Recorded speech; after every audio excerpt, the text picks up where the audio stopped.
Básicamente lo que queremos es enfocar los aspectos tecnológicos en los cuales podemos hacer una diferencia en la producción en México, algunos de los puntos que queremos resolver para el futuro y qué es lo que podemos hacer para que nuestros productores puedan seguir empujando fuerte en esta actividad que en lo personal a mí se me hace muy retadora, ¿no? Vamos a ver básicamente el mismo esquema que veníamos viendo ahorita en las presentaciones anteriores de cómo es el modelo de producción en México. Y pienso enfocarme en los dos últimos puntos, sobre todo el penúltimo, que yo creo que es una de las cosas que merecen más atención en el panorama que tenemos adelante. Bien. De la industria, una de las cosas que quiero nada más destacar de esta diapositiva aquí, de lo que quiero destacar aquí es la proyección del consumo, de lo que producimos, de lo que importamos, de lo que exportamos y del consumo. De esto nada más quería destacar un par de cosas. Es hace unos 10 años, hace 20 años, la cantidad de la balanza de lo que importábamos y lo que exportábamos era más grande. Ahorita ya vemos una situación diferente. Lo que sí vale mucho la pena enfatizar es qué es lo que estamos mandando para otros lados, muchos lomos, cortes primarios importantes, que traemos de regreso, piernas y paletas, que tienen otro valor diferente, pero que ayudan a la balanza de la ganadería y ayudan también, hacen una especie de ecualizador para el consumidor local. Ahora bien, no me atrevo a poner la cantidad de vacas que hay en México porque son muchas las opiniones ahí, o digamos los valores. Uno es lo que tiene registrado el gobierno, Hacienda, ¿verdad? Piensan impuestos, las encuestas van para abajo de ganado. ¿Sí? ¿Cuánto tiene la Confederación Ganadera? Apoyos financieros, va la encuesta para arriba, ¿no? Entonces no está muy claro, ¿no? Y entonces una de las cosas que es más fácil monitorear es cuánto estamos sacando de ganado en el país, es decir, del ganado que estamos finalizando o que está saliendo del sistema. Aquí ya me falló el color. Lo que está saliendo de ganado, ¿verdad? Si lo vemos es bastante estable, ¿no? 7 millones de animales están saliendo del sistema. Le puse becerros, pero yo digo igual y puede ser animales más grandes. Al final de cuentas cumplieron su ciclo y entonces es lo que está saliendo. Vemos una cosa interesante, la cantidad de ganado finalizado en corrales está aumentando de una manera interesante, ¿verdad? Esto es a expensas del pastoreo y el valor de la exportación de de becerros en pie, ese se mueve de acuerdo a cómo esté el mercado en Estados Unidos. Hace 2 años, el año pasado todavía, el precio del becerro en Estados Unidos era muy bueno, el flujo de ganado iba para allá, ¿no? Este año ha sido un año muy malo, entonces pues, la predicción es de que no llegue ni siquiera al 1,000,000 de becerros que se manden para allá porque no vale la pena, ¿no? Entonces decíamos, este es el mercado, digamos, el movimiento interno se mueve, pero la extracción básicamente no ha cambiado en varios años. Entonces, creemos que de alguna manera nuestra industria está, digamos, topada, no se ve que se vaya a aumentar mucho la cantidad de becerros. Lo que sí es, donde podemos hacer la diferencia es cuánta carne podamos sacar de ellos. Ahora bien, hablando específicamente del corral de engorda, tengo aquí 5 segmentos de tamaños de empresas. Aquellas que sacan más de 50,000 cabezas al año, ¿sí? Que producen que finalizan más de 50,000 animales al año, son 15 unidades, 15 corrales de engorda, pero que su contribución, ¿verdad? es importantísima, 2.3 millones de cabezas. Entonces, un poco lo que comentaba Chris acerca de la consolidación, a nosotros ya nos llegó, ya está aquí muy fuerte la consolidación. 15 empresas que engordan 2/3 partes o finalizan 2/3 partes del ganado que se finaliza en México. El siguiente tamaño, y esta división fue, digamos, un poco arbitraria de mi parte en función de las empresas que conozco, en función de las necesidades que manejan, la manera de administrarlos. Entonces, tengo otro segmento que es de 20,000 a 50,000 cabezas, 20 unidades, 500,000 de cabezas finalizan, y vemos cómo tenemos de las que son muy chiquitas, que menos de 2,000 cabezas al año, que finalizan menos de 2,000 cabezas al año, 77, o sea que ya el número de unidades se van haciendo ahí, su contribución es muy pequeña. Entonces, pues eso de alguna manera nos va diciendo con cuáles elementos tenemos para trabajar, ¿verdad? Con qué es lo que podemos hacer al respecto. Ups. Ok. Otra de las cosas que es interesante es cómo mercadean ese ganado que finalizan, cómo se está yendo al mercado. En pie tenemos 184 corrales de engorda que más bien venden su ganado gordo en pie, ¿sí? Y es tal vez la parte más frágil de vender. Vender ganado en pie es bastante frágil. En canal 251,000 cabezas, pero ya empacado es prácticamente la mayoría, ¿verdad? Ya se vende empacado. Ya ha desaparecido mucho el mercado del ganado en pie o el mercado del ganado en canal, ¿no? Estamos viendo ya una dominancia muy fuerte de empacadoras. Algunas de las características para describir la actividad es el peso de entrada promedio, 270 kilos, pero si vemos el rango de entrada es muy amplio, de 160 a 360, entonces entra de todo, ¿no? Ahora, aquí probablemente lo valioso sería comentar es la tendencia que hemos estado viendo en los últimos años, porque el ganado se entraba de 340 kilos hace varios años. Cuando yo empecé a andar en este negocio, el ganado entraba de 340, 380 kilos, 90 días ya estaba el ganado finalizado con 500 y tantos kilos. Pero se va especializando la actividad y también empieza a haber más competencia por los becerros, entonces empiezan a entrar animales más chicos y de hecho ya cada vez vemos más competencia por los becerros, ¿no? Entonces, una de las cosas buenas que yo le quiero adjudicar a esto es que como los becerros son los mismos, estamos sacando del agostadero, estamos sacando de los potreros animales que a diferencia de las fotografías que veamos de Brasil o de Argentina, nuestro medio es muy, muy pobre, ¿no? Nuestro terreno de agostadero es muy, muy pobre, muy poca capacidad de carga, muy baja la productividad que tenemos. Entonces a mí me parece ideal que la comida que hay para el pastoreo sea para las vacas y a los animales, a los hijos nos los traemos al corral y vemos cómo resolvemos la manera de finalizarlos. Pero sí, la verdad, nuestro medio no tiene las capacidades para finalizar animales en pastoreo. Se tardan demasiados años, ¿no? Bien, el periodo de engorda 150 días y su mayoría lo que estamos finalizando son machos enteros. Sí, novillos es una cantidad muy pequeña en el estado de Sonora, un poco tal vez en el estado de Chihuahua o hasta Baja California, que son los rechazados de la exportación. No es porque tengan un mercado que valore la castración de los animales, es porque es el rechazo de lo que no se pudo exportar. Entonces, eso es lo que queda en Chihuahua y en Baja California. Y en el estado de Sonora, ahí sí todo el ganado, todos los machos son castrados.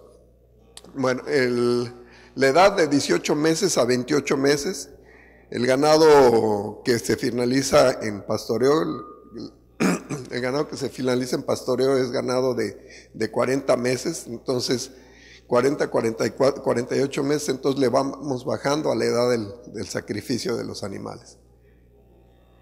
El clase de ganado, cruzas de todo tipo, el encaste de cebú, pero de todo tipo, un poco podemos decir hacia el norte del país, un poco más de europeo. Definitivamente todo lo que está en las áreas tropicales, una dominancia de la clase cebú. Y todos son animales entre medianos a chicos, ¿verdad? No son muy frecuentes en las clases de talla grande, ¿no? Bien, en esta parte me voy a ir muy rápido para acortar. Es básicamente el modelo de producción de lo que ya veníamos comentando ahorita. Así que quiero hacer énfasis en una de las cosas que mencionaba Chris, que era la compra, ¿no? Igual que en lo que comentaba él. Aquí las compras son muy pequeñas, 7 o 12 animales que le compran a un productor y 7 o 12 que le levantan a otro. Y poco a poco van haciendo los grupos de ganado. Entonces, una de las cosas curiosas que vemos con esto es que fácilmente podemos decir que tenemos 1 millón de genetistas en México, ¿sí? Todos los productores, ellos deciden qué le van a poner a sus 12, 15 vacas, ¿verdad? Que todo le van a poner. Y no hay una organización buena como para poder decir, México tiene esta característica genética, ¿no? Es el que caiga, ¿no? Es el que les guste a esos pequeños productores. Entonces, eso sí también es una desventaja para hacer un buen progreso genético. Una característica interesante también de nuestro país es que todo ese ganado que se va juntando, para poderlo mandar a su sitio donde va a ser finalizado, tiene que pasar una prueba de tuberculina y una prueba de brucelosis. ¿Qué significa? Que los animales son checados, son pasados por la manga, checados, los dejan, regresan a su corral y al tercer día los vuelven a manejar para checar la reacción a la tuberculina. Entonces es un manejo muy grande en esos sitios donde a veces no comen, a veces el agua que se les ofrece es pobre y de mala calidad, donde las condiciones son muy malas porque el que está ahí es un comerciante de ganado, no es un ganadero, es un comerciante de ganado. Entonces ese animal se viene degradando, ¿verdad? Lo trepa al camión y ahí va para los corrales de engorda. Los reciben en el corral de engorda, los dejan descansar. Queremos pensar que en un corral seco, pero no es lo que vemos todos los días. Las condiciones en las que se recibe el ganado a veces son muy pobres. Y después al segundo o tercer día los trabajan esos animales ya para empezarlos a lotificar e iniciar la engorda.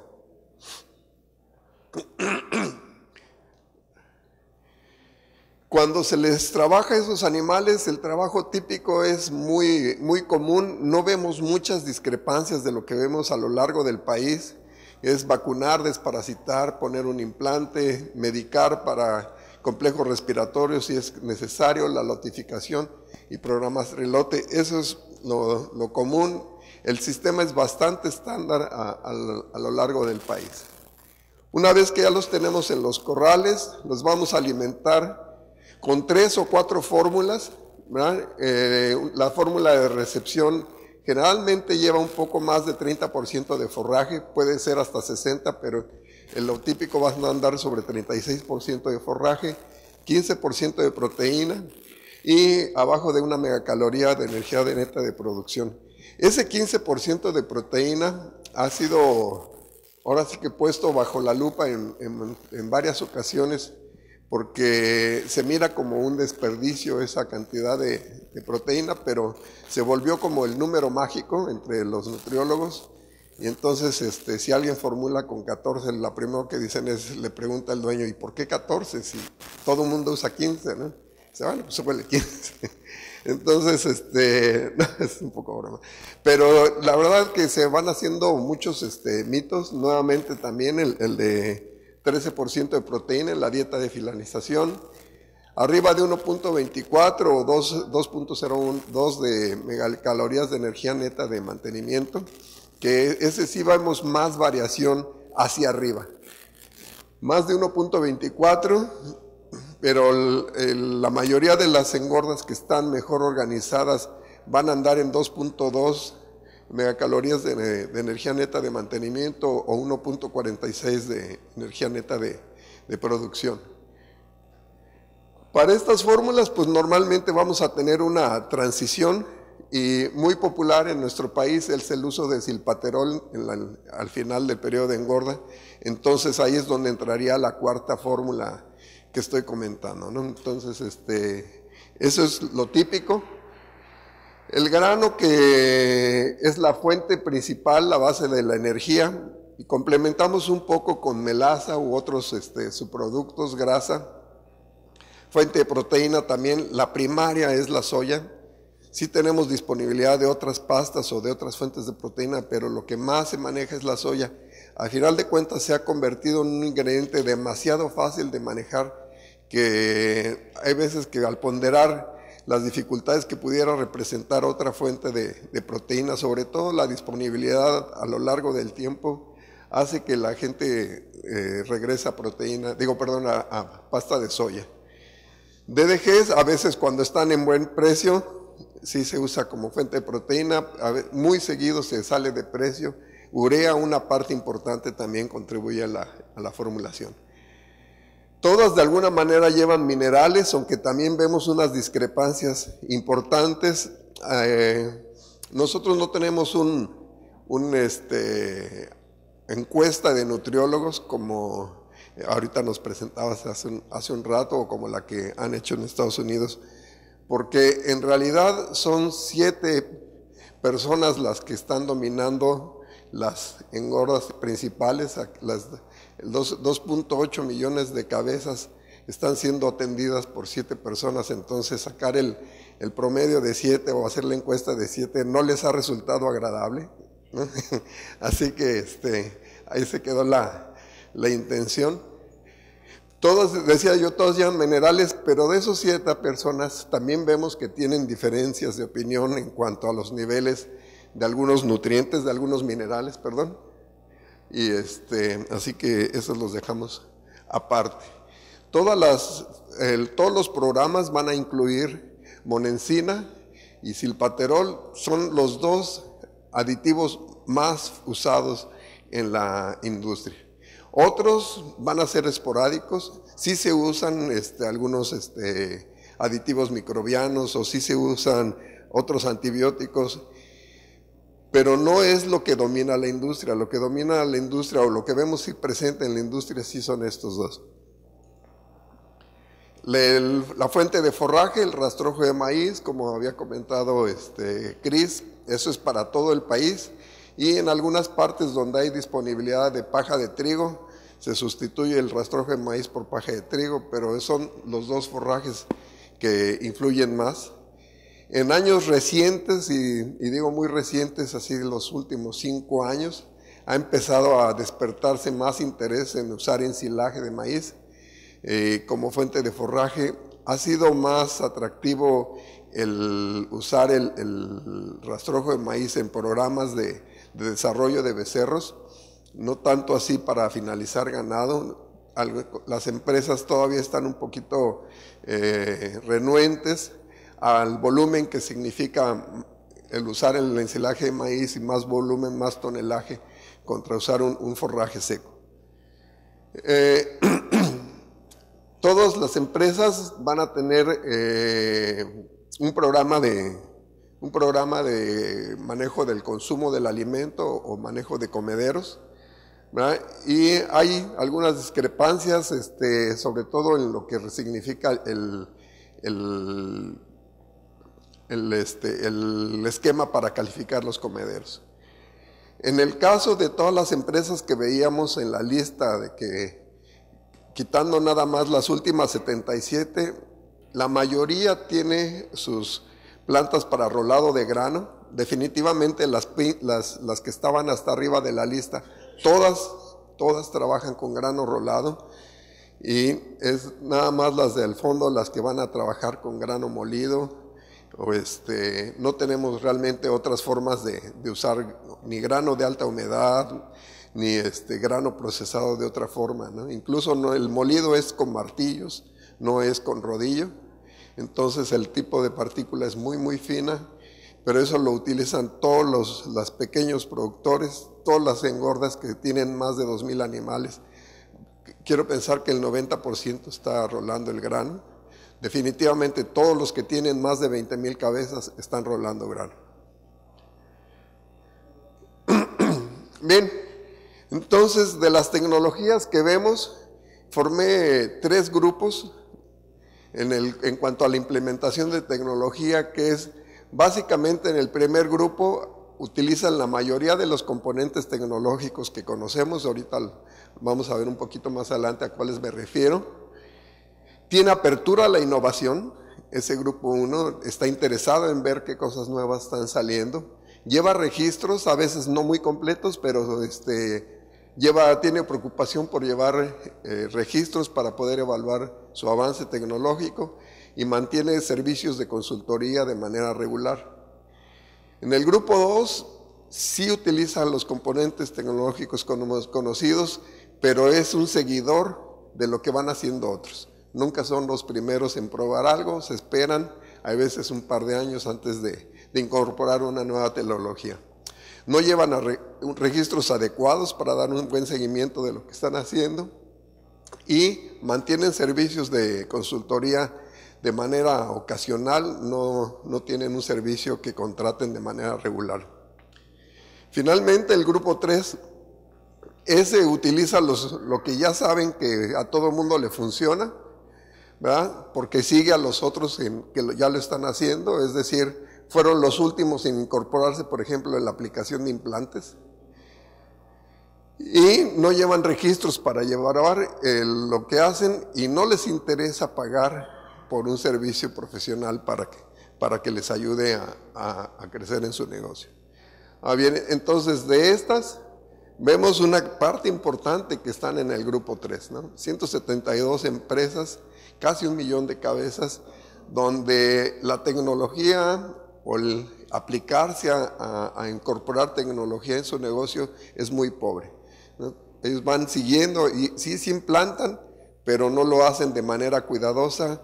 Sí medican a los animales, básicamente a los que se están muriendo, ¿verdad? Y ahí van atrás. Es lo que realmente yo quiero verlos más como comerciantes de ganado que como ganaderos.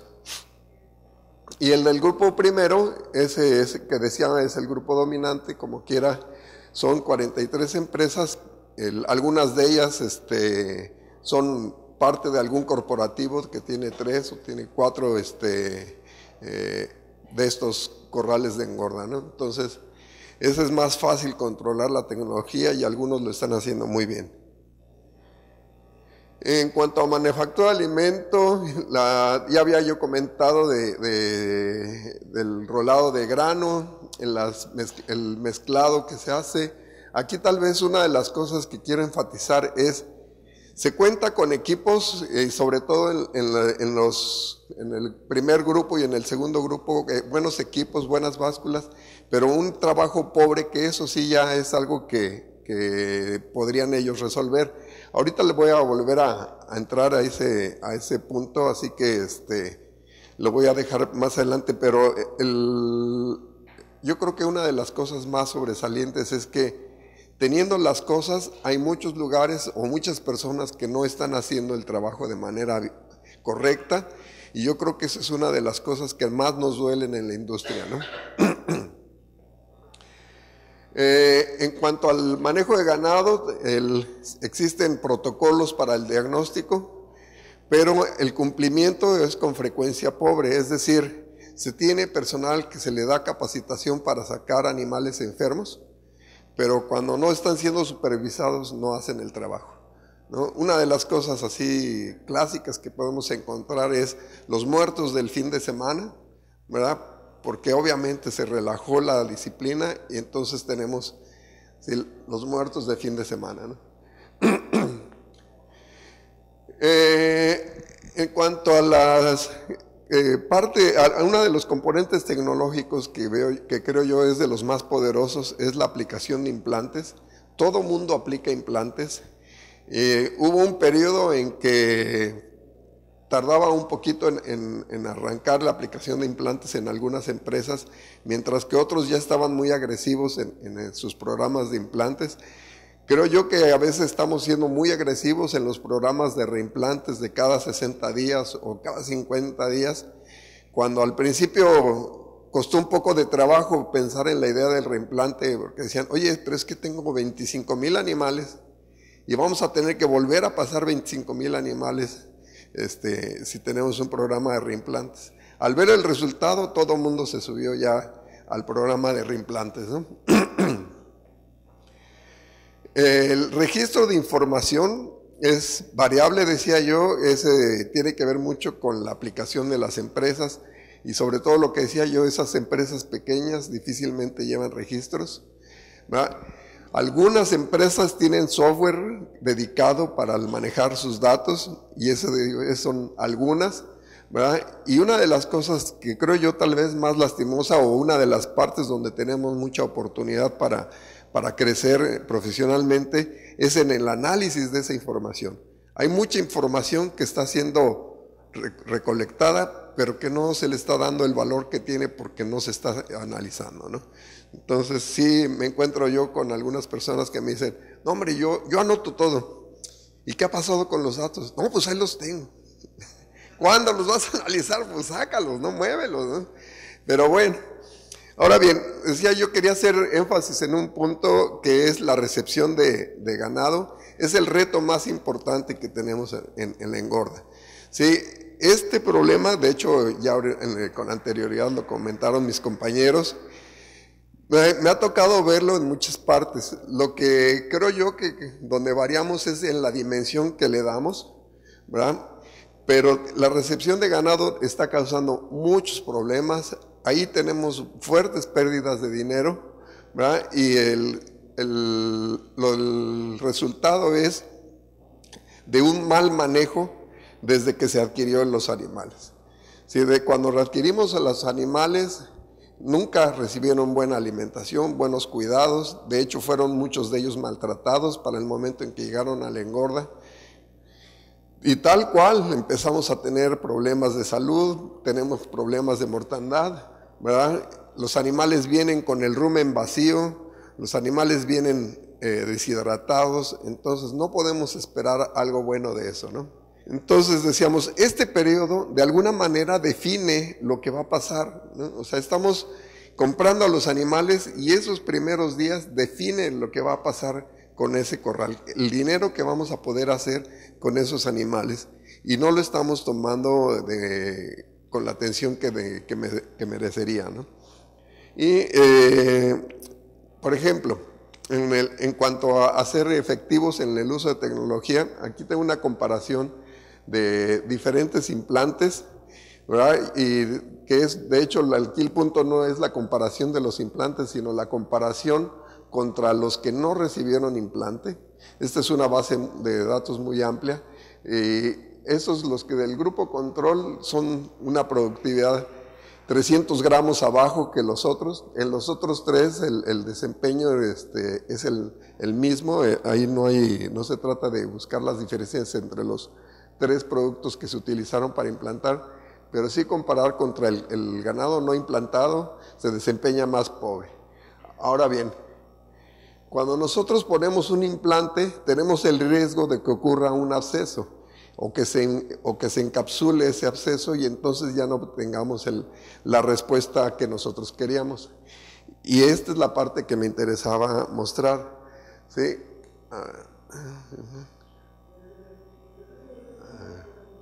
Ahí va la lucecita. Uy, no, ya se fue. Pero bueno, los números que vemos en las barras son los implantes que están bien puestos, ¿sí?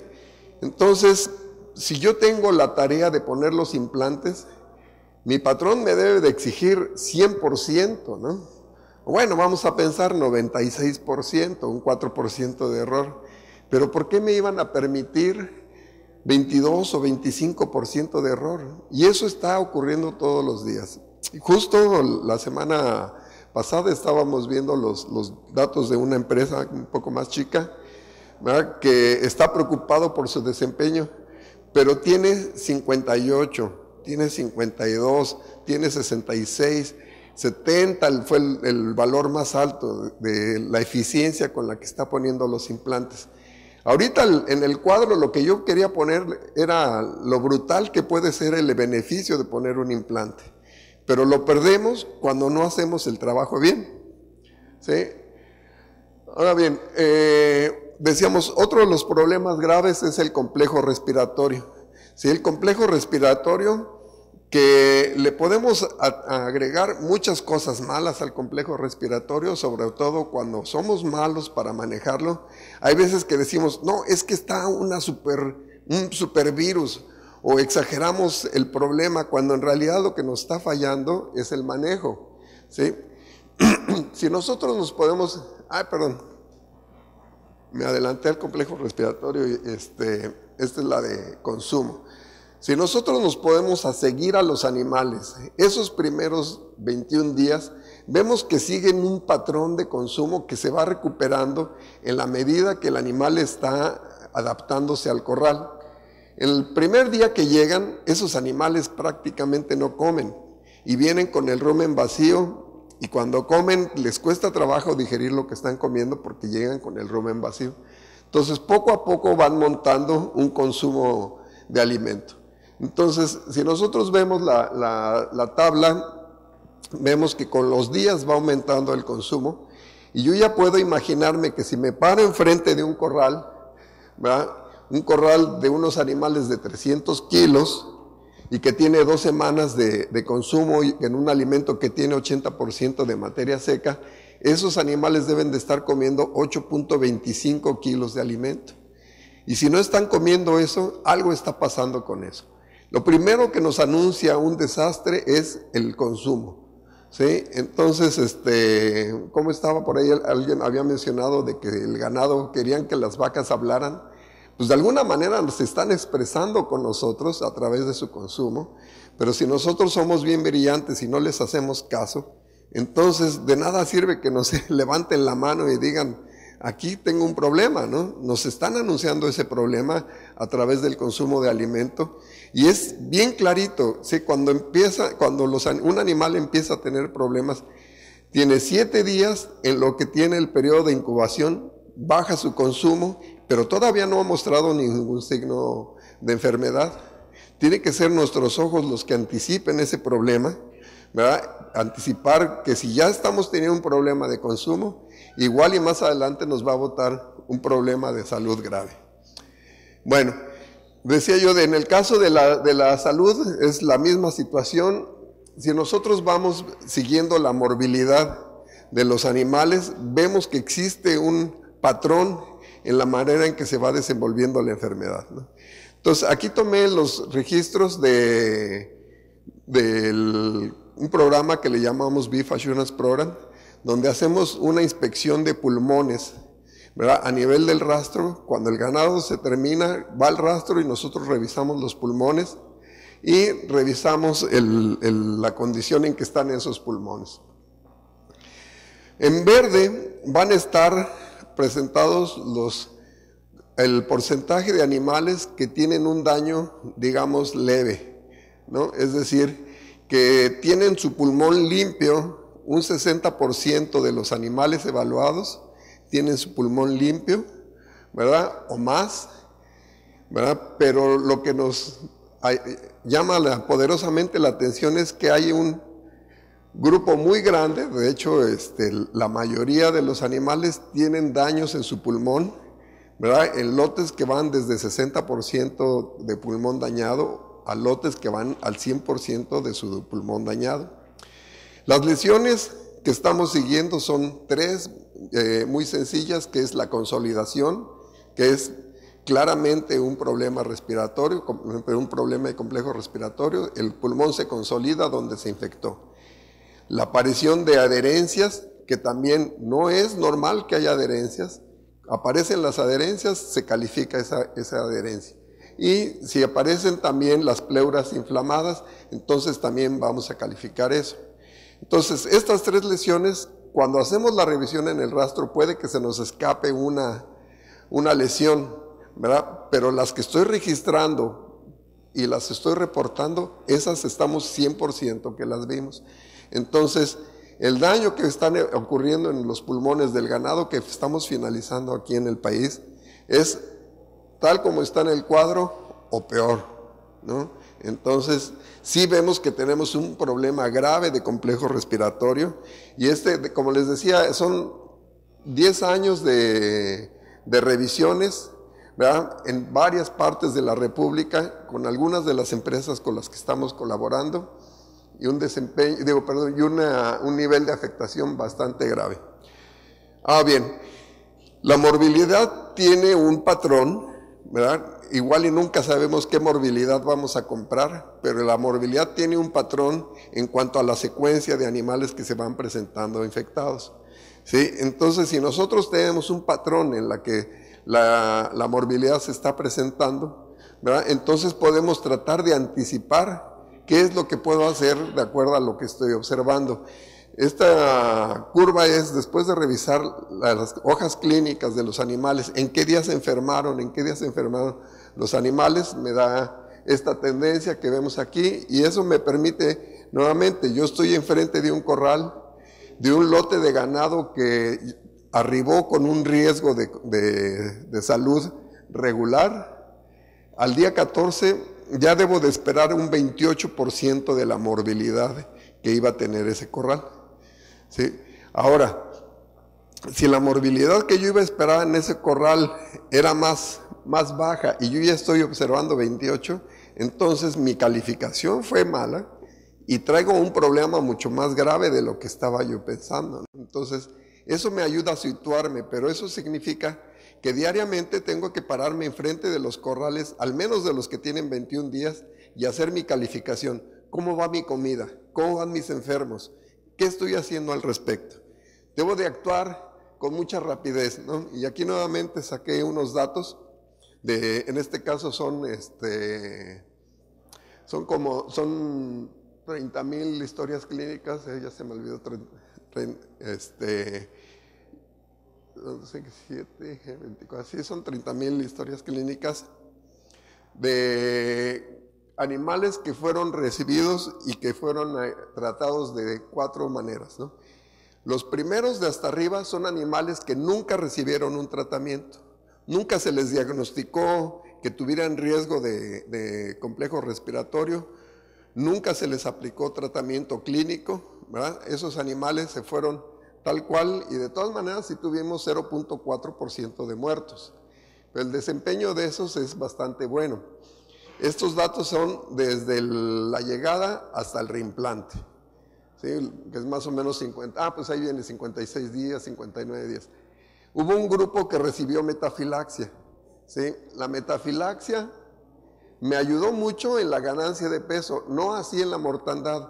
Quiere decir que sí fue una buena decisión. O sea, era un grupo que traía un problema de complejo respiratorio, traía un problema de morbilidad, que se me murieron pues porque tenían que morirse los que ya venían muy afectados, pero cuando menos salvé parte de la productividad que con la ganancia diaria estuvo cercana a la de los animales que nunca recibieron tratamiento.